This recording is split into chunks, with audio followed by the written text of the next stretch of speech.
افضل الذکر لا الہ الا اللہ وکامل الفکر محمد رسول اللہ صلی اللہ تعالی علیہ وسلم۔ السلام علیکم میرے پیارے عزیز دوستوں اور بزرگوں، آج کے ہمارے بیان کا موضوع ہے روح کسے کہتے ہیں، آخر روح کا راز کیا ہے۔ تو آج ہم روح کا عرفانی خلاصہ آپ کے سامنے رکھیں گے۔ پیارے عزیز دوستوں اور بزرگوں، روح ایک جسم لطیف کا نام ہے، اس میں لطافت ہوتی ہے، اور اللہ تعالیٰ نے قرآن مجید فرقان حمید میں روح سے اپنا تعلق بتا دیا ہے، اپنی طرف روح کو منسوب کیا ہے۔ ایک مرتبہ یہودیوں نے اللہ کے رسول صلی اللہ تعالی علیہ وسلم سے روح کے تعلق سے سوال کیا تھا کہ روح کیا ہے۔ اس وقت اللہ کے رسول صلی اللہ تعالی علیہ وسلم نے قرآن کریم کی ایک آیت مبارکہ کا خلاصہ ان کے سامنے کیا تھا۔ سورہ الاسراء کی آیت نمبر 85 میں اللہ فرماتا ہے وَيَسْأَلُونَكَ عَنِ الرُّوحِ قُلْ رُوحٌ مِّنْ أَمْرِ رَبِّي وَمَا أُوتِيتُم مِّنْ الْعِلْمِ إِلَّا قَلِيلًا، یعنی اور یہ جب آپ سے روح کے متعلق سوال کرتے ہیں تو فرما دیجئے روح میرے رب کے امر میں سے ہے اور تمہیں بہت ہی تھوڑا سا علم دیا گیا ہے۔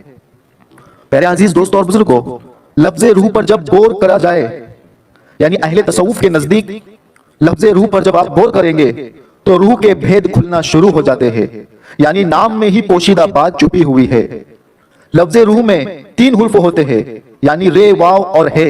تو رے سے رب ہوتا ہے، واو سے وہی ہوتا ہے، اور ہے سے ہے ہوتا ہے، یعنی روح کا مطلب ہی ہے کہ رب وہی ہے۔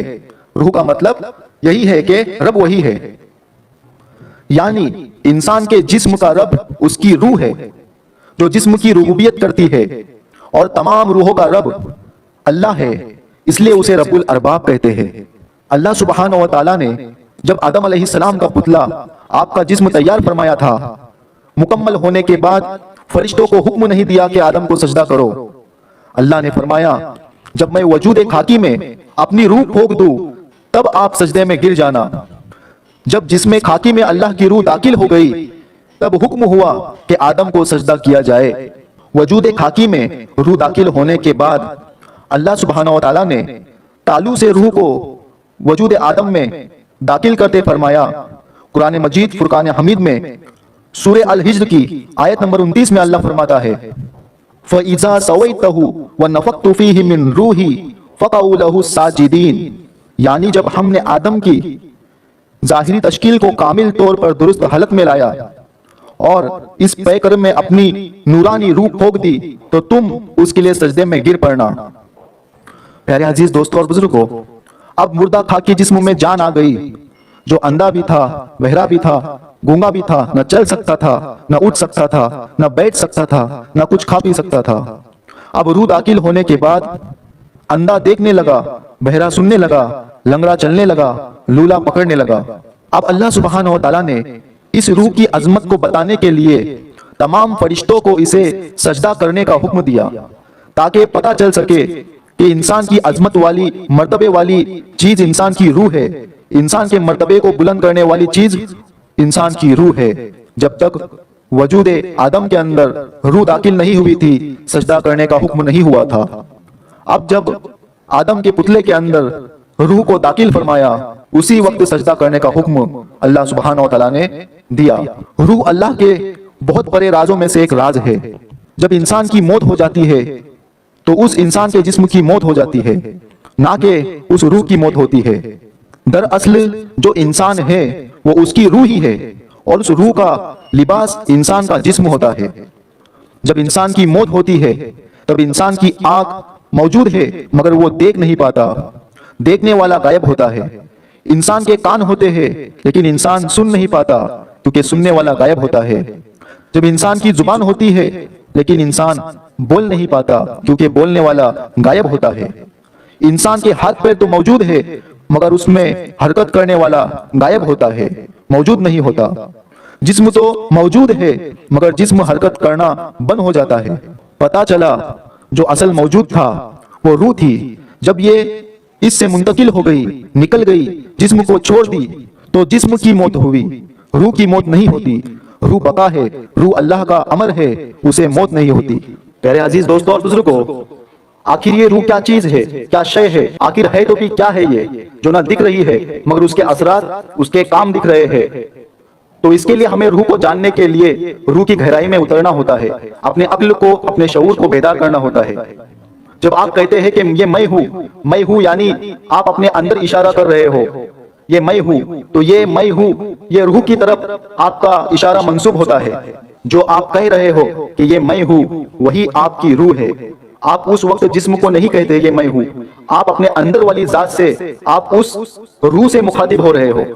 جب آپ کہتے ہیں مجھے خوشی ہوئی تو وہ جسم کو نہیں روح کو خوشی ہوتی ہے۔ جب آپ کہتے ہیں میں غم میں ہوں تو آپ کو غم جسم کو محسوس نہیں ہوتا ہے، تو وہ جو غم ہے وہ آپ کے جسم کو نہیں آپ کے روح کو محسوس ہوتا ہے۔ جب آپ کہتے ہیں کہ میں تکلیف میں ہوں تو تکلیف آپ کے جسم کو نہیں آپ کے روح کو محسوس ہوتی ہے۔ جب آپ کہتے ہیں میں ناراض ہوں تو ناراض آپ کا جسم نہیں آپ کی روح ہوتی ہے۔ جب آپ کوئی خوشبو سونگھ رہے ہو تو یاد رکھنا اس خوشبو کی محسوسیت آپ کا جسم نہیں بلکہ روح ہی کر رہی ہے۔ یہ تمام جو محسوسیت ہوتی ہے وہ روح میں ہی موجود ہوتی ہے۔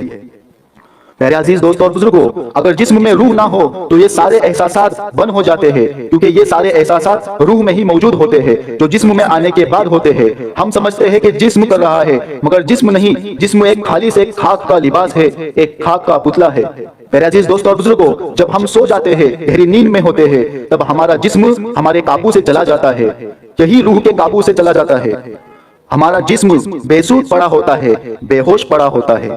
اس وقت روح جسم کو اپنے قابو سے کئی وقت کے لیے چھوڑ دیتی ہے۔ روح کو جسم کی سدھ بدھ نہیں ہوتی کہ جسم کہاں پر پڑا ہوا ہے، کتنے گھنٹوں تک پڑا ہوا ہے، کس حالت میں پڑا ہوا ہے۔ نہ وہ سونگ سکتا ہے، نہ کوئی سمجھ سکتا ہے، نہ کچھ بول سکتا ہے، کیونکہ اس کی روح نے جسم کو کئی وقت کے لیے بے سودی کے عالم میں رکھ دیا ہے، اپنے قابو سے باہر رکھ دیا ہے۔ تو اس وقت جو احساس تھا، اس وقت جو محسوسیت تھی وہ روح کی تھی، جسم کی نہیں تھی۔ جب ہم سوتے ہیں تو جسم کی خبر نہیں ہوتی، کیونکہ روح اپنے قابو سے جسم کو چھوڑ دیتا ہے۔ مگر اس کے باوجود بھی آپ جو ہونے کا احساس رکھتے ہو، اسی احساس کا نام روح ہے۔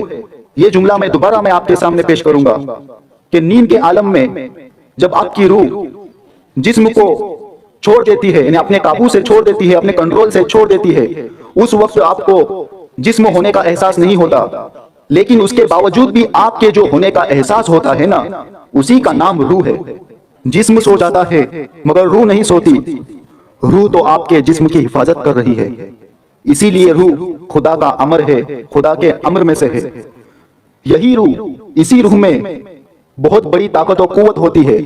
اس کے ایک حکم سے، ایک قابو سے انسان کا وجود بولنا شروع ہو جاتا ہے، انسان دیکھنا شروع ہو جاتا ہے، انسان حرکت کرنا شروع ہو جاتا ہے، انسان سمجھنا شروع ہو جاتا ہے، انسان کے تمام حواس خمسہ کام کرنا شروع ہو جاتے ہیں۔ ابھی میں آپ کو ایک یہاں پر نقطہ کھول رہا ہوں، آپ توجہ کے ساتھ اس نقطے کو سماعت فرمائیے۔ آخر یہ روح ہے تو بھی کیا؟ تو پیارے عزیز دوستوں اور بزرگوں، یہ روح خدا کا ایک حکم ہے۔ خدا نے حکم دیا کہ تو وجود میں جا اور جو میں تجھے کام دیا ہوں وہ کر کے آ۔ یہ حکم ہم تک پہنچ گیا۔ روح ایک خدا کا حکم ہے، اسی حکم سے ہم دیکھ رہے ہیں، روح کے حکم سے ہم سن رہے ہیں۔ یہ روح خدا کا ایک حکم ہے جو جسم پر دیا گیا ہے، تو جسم صحیح طریقے سے چل رہا ہے، بول رہا ہے، اٹھ رہا ہے، سن رہا ہے، جسم میں حرکت و برکت پیدا ہو گئی ہے، جسم میں حرکت و کثرت پیدا ہو گئی ہے۔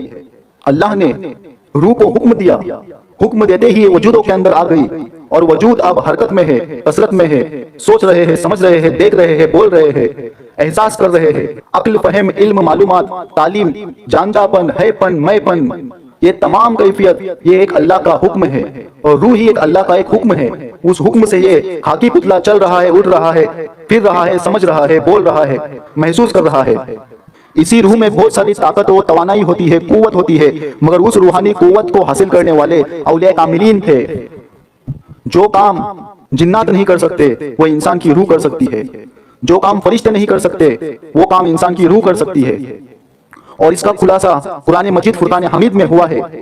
جو سلیمان علیہ السلام کا جو تخت تھا، جو تخت سلیمان تھا، تو سلیمان علیہ السلام نے تمام جناتوں کو حکم دیا کہ تخت سلیمان کو یہاں پر حاضر کیا جائے۔ وہاں پر تو جناتوں کے سردار بھی آئے تھے، انہوں نے بھی وقت مانگا تھا کہ ہمیں کچھ وقت دیجئے، ہم اتنے وقت میں اس تخت سلیمان کو یہاں پر لا دیں گے۔ مگر آپ کا ایک وہاں پر غلام تھا سلیمان علیہ السلام کا، اس غلام نے کہا کہ میں پلک جھپکتے ہی اس تخت سلیمان کو یہاں پر حاضر کروں گا۔ اور یقیناً پلک جھپکتے ہی انہوں نے تخت سلیمان کو وہاں پر حاضر کیا، کیونکہ وہ روح کے عرفان کو جانتے تھے، روح کی معرفت کو جانتے تھے، روح کے راز و نیاز کو جانتے تھے، ان کے پاس علم روح موجود تھا۔ تو جو کام جنات نہیں کر سکے، جناتوں کا قافلہ نہیں کر سکا، وہ انسان نے کر دیا، انسان کی روح نے کر دیا۔ تو اولیاء کاملین کے پاس بھی وہی علم ہوتا ہے، روحانی علم ہوتا ہے، روحانی قوت ہوتی ہے، روحانی توانائی ہوتی ہے، اس لیے اولیاء اللہ سے بڑی بڑی کرامتیں ہو جاتی ہے۔ اللہ نے روح کے اندر بہت سارے راز و نیاز رکھے ہیں، اگر روح اپنے عرفان سے، اپنی معرفت سے، اپنے راز و نیاز سے واقف ہو جائے تو روح کے عرفان کا نام ہی اللہ کا عرفان ہے۔ یعنی سرکار دو جہاں صلی اللہ تعالیٰ علیہ وسلم نے اس راز کو، اس نقطے کو کھول دیا تھا۔ حدیث مبارکہ ہے کہ من عرف نفسہ فقط عرف ربہ، جس نے جانا خود کو اسی نے جانا خدا کو، یعنی جس نے جانا اپنی روح کو اسی نے جانا اللہ کو۔ روزمرہ کی زندگی میں ہم اپنے آپ کو میں بول رہے ہیں، میں بول کر پکارتے ہیں، یہ میں ہوں، میں اچھا ہوں، میں جا رہا ہوں، میں ایسا ہوں، میں ویسا ہوں۔ اصل میں یہ میں سے مراد ہی آپ کی روح ہے۔ جب میں کہتے ہو اس وقت جو احساس ہوتا ہے اسی احساس کا نام روح ہے، وہ جسم کا احساس نہیں ہے، جسم تو مردہ ہے، اور وہ تمام احساسات روح کی طرف منسوب ہوتے ہیں۔ میرے عزیز دوستوں اور بزرگوں، روح ہمیشہ بیدار رہتی ہے، روح نور سے بنی ہوتی ہے اور اسے نور میں رہنے کی عادت ہوتی ہے۔ جب اللہ تعالیٰ نے روح کو حکم دیا کہ وہ آدم کے پتلے میں داخل ہو جائے تو روح آدم کے پتلے میں داخل ہو کر پھر دوبارہ باہر نکلتی ہے اور کہتی ہے، اے میرے رب، اس میں تو اندھیرا ہے، اس میں تو ظلمت ہے، اے میرے رب، میں تو تیرے پاس تیرے نور میں موجود تھی، تو مجھے نور میں رہنے کی عادت ہے۔ تو اللہ تعالیٰ نے پیشانی آدم پر اپنا نور رکھا، نور محمدی صلی اللہ تعالیٰ علیہ وسلم، آدم کے پیشانی پر نور محمدی کو رکھا گیا اور پھر روح کو دوبارہ حکم کیا گیا تو روح خوشی سے آدم کے پتلے میں داخل ہو گئی۔ آج بھی جب ہم عبادت و ریاضت، غور و فکر کرتے ہیں، مراقبے کرتے ہیں، روح کے اوپر مشاہدے کرتے ہیں، تصور کرتے ہیں، مراقبوں کی محفل میں، مشاہدوں کی محفل میں، معائنوں کی محفل میں، ذکر و اذکار کی محفل میں جب ہم بیٹھ جاتے ہیں، اگر تمہارا پیر کامل ہے تو یہ نور آج بھی پیشانی کے اوپر چمکنا شروع ہو جاتا ہے، روشن ہونا شروع ہو جاتا ہے، اور اسی نور سے انسان کی پیشانی روشن نما ہو جاتی ہے۔